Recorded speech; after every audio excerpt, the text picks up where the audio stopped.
दोस्तों, आगरा की एक पॉश कॉलोनी है। एक घर है, वहां पे एक लड़की है। लड़की के फोन पे एक फोन आता है, बेल बजती है और वो उठाती है।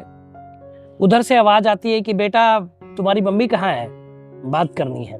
उनका फोन नहीं लग रहा है तो वो बोलती है कि पापा वो मौसी के यहाँ गई हुई हैं, तो हो सकता है फोन नेटवर्क ना रहा हो, जब आएंगी तो मैं बात करा दूं। ऐसा लगातार 3 दिन यही जवाब देती है। अब जो है, क्यों ऐसा जवाब दे रही थी, आखिर इस लड़की की मां कहां चली गई थी और इसके पिताजी क्या जानना चाहते थे, ये पूरी विस्तार से मैं आपको स्टोरी बताऊंगा। जुर्म कभी छुपता नहीं, अपराधी कभी बचता नहीं। मैं हूं आपका होस्ट युवराज सिंह और आप देख रहे हैं मेरा यूट्यूब चैनल क्राइम डे। दोस्तों, आशा करता हूं आप लोग स्वस्थ होंगे, मस्त होंगे और अपनी लाइफ को एंजॉय कर रहे होंगे। दोस्तों, आगरा की कहानी जो मैंने जैसे आपको बताया कि वहां की एक स्टोरी है। अब ये लड़की जो बार बार ऐसा कहती है अपने, जब भी इसके फादर का फोन आता है कि मम्मी घर पे नहीं। अब ये बहानों से परेशान हो चुके थे। इन्होंने अपनी ससुराल में यानी कि लड़की के मामा को फोन किया और उनसे पूछा कि तुम्हारी बहन का फोन नहीं लग रहा है और तुम्हारी भांजी कहती है कि वो मौसी के यहाँ आई है, मुझे जरा उससे बात करवा दो, यानी कि मेरी पत्नी से मेरी बात करवा दो। लेकिन इनके साले साहब यानी कि लड़की के मामा ये बोलते हैं कि वो तो यहाँ आई ही नहीं, यहाँ तो कभी नहीं आई, वो काफी दिन से नहीं आई है, जब से आप गए हुए हो तो घर पे ही होंगी। अब इनके पिता को लगता है कि कुछ तो गड़बड़ हुई है, आखिर क्यों मेरी बेटी ऐसा झूठ बोल रही है। अब वो अपने साले से कहते कि ऐसा करो तुम जरा, क्योंकि वो आगरा में वो भी रहते थे, तो बोले कि हमारे घर पे जाओ और देखो जाके कि मंजर क्या है। वो घर जाते हैं और ताला लगा हुआ है। अपनी बेटी को, अपनी भांजी को फोन करते तो बोलते हैं कि कहाँ हो, तो बताती है मैं कॉलेज में हूं। अब घर की खिड़कियों से थोड़ा उन्होंने झांकने की कोशिश की तो उनको एक दुर्गंध टाइप की मिली कि किसी मांस की दुर्गंध जो सड़ चुका। उनको डाउट हुआ कि ऐसी दुर्गंध क्यों आ रही है। उसने जाकर दरवाजा तोड़ा, यानी कि उसका लॉक तोड़ा और वो अंदर चला गया।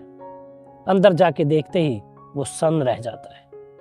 वहां पे 2 लाशें हैं, एक उसकी बहन की जो कि करीब 40-45 साल के लगभग है, और एक यंग लड़के की जो करीब 24-25 साल का है।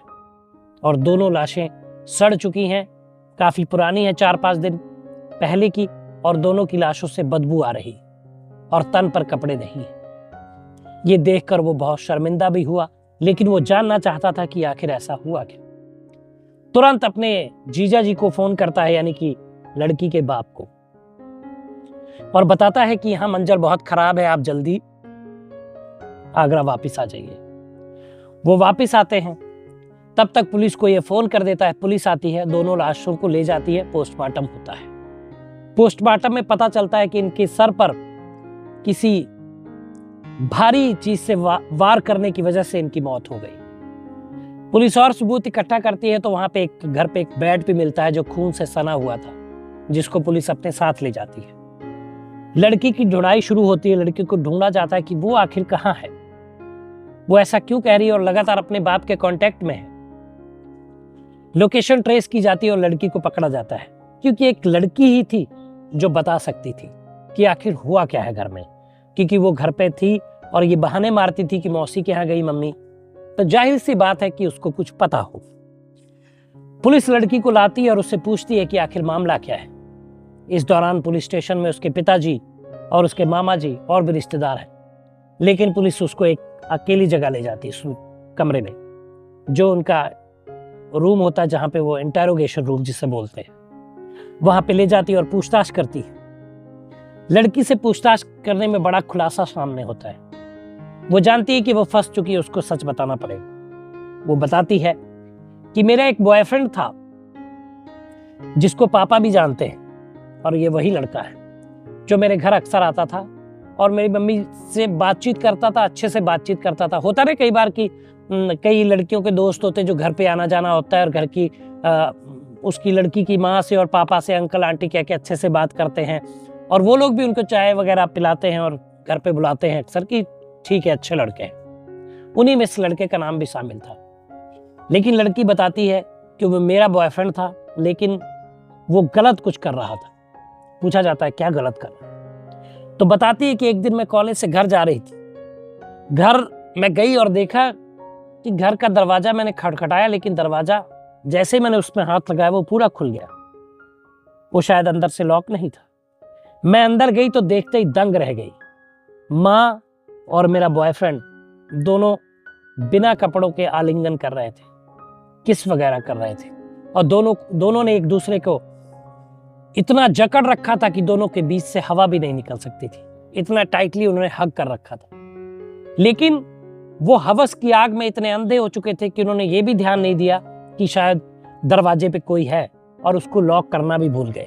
आप जानते हैं कि जब क्राइम होता है तो क्रिमिनल कहीं ना कहीं उसको कोई ना कोई सबूत जरूर छोड़ जाता है।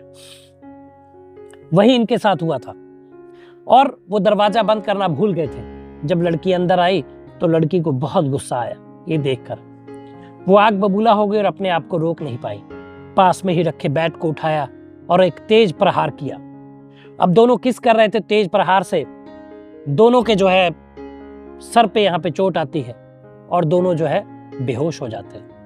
जब बेहोश हो जाते हैं तो उसके बाद वो बैट से एक एक करके वार करती है और दोनों को मौत के घाट उतार देती है।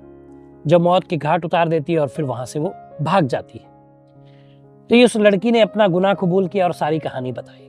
तो दोस्तों, ये कहानी मैंने आपको बताई इस लड़की की जिसका प्रेमी है उसकी माँ के साथ संबंध बनाता था।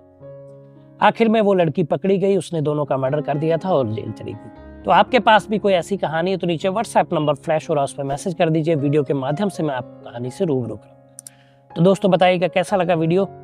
चैनल को सब्सक्राइब करिए। मिलेंगे अगली वीडियो में, तब तक मुस्कुराते रहिए, खुश रहिए, क्योंकि जीवन बहुत छोटा है। धन्यवाद।